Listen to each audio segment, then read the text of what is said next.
Bonjour Nathan, merci de nous accorder cette petite interview pour faire un débrief de cette session qui vient de se terminer sur l'intelligence artificielle en infectiologie avec 3 thèmes.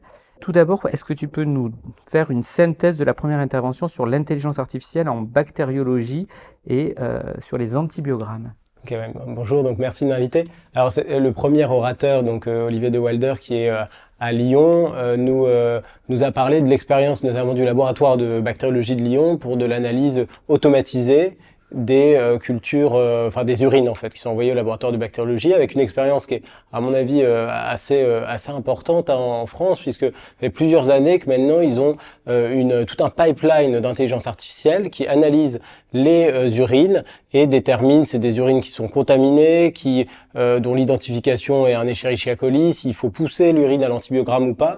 Et donc il nous a montré une vraie épargne de temps tech et médical en première ligne d'aide à l'interprétation, qui va ensuite être dans les cas litigieux relus. Donc c'est vraiment une expérience qui est rare parce que c'est une expérience en pratique quotidienne, de routine, qui est déjà mise en place au laboratoire de bactériologie. Et après, il a ouvert vers d'autres applications qui vont bientôt probablement arriver en bactériologie, qui est par exemple la prédiction de la résistance dès l'identification au mal d'Itoff, la prédiction de la résistance des micro-organismes.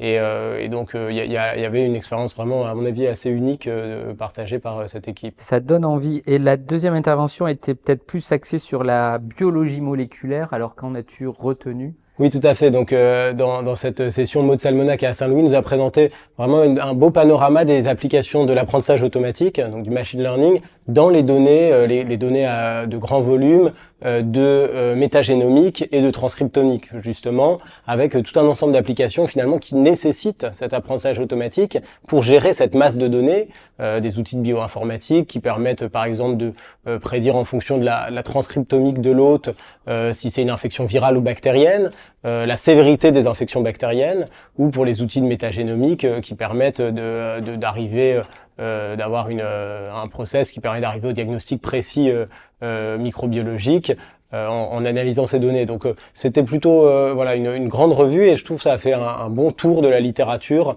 de l'apprentissage automatique pour ces techniques. Bon, ben pour conclure, nous sommes tous les deux infectiologues. Qu'en est-il de l'avenir de l'infectiologue et de l'intelligence artificielle? Donc une troisième session par Jeanne Goupil qui était très intéressante parce qu'un peu provocatrice, c'était est-ce que le chat GPT va nous remplacer? Et je pense que Jeanne a bien rappelé des points importants, qui est que on voit beaucoup d'intelligence artificielle et de machine learning dans la littérature, on en voit très peu au chevet des patients, on va dire, en tant qu'infectiologue clinicien.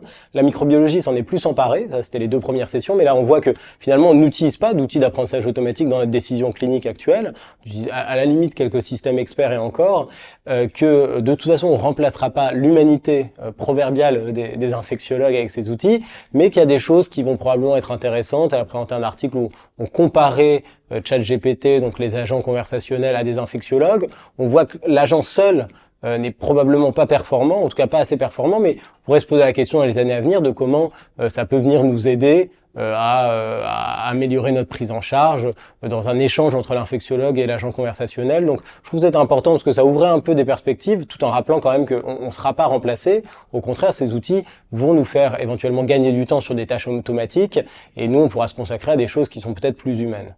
Bon, ben c'est parfait. Merci beaucoup pour cette revue Merci. très exhaustive, et à bientôt.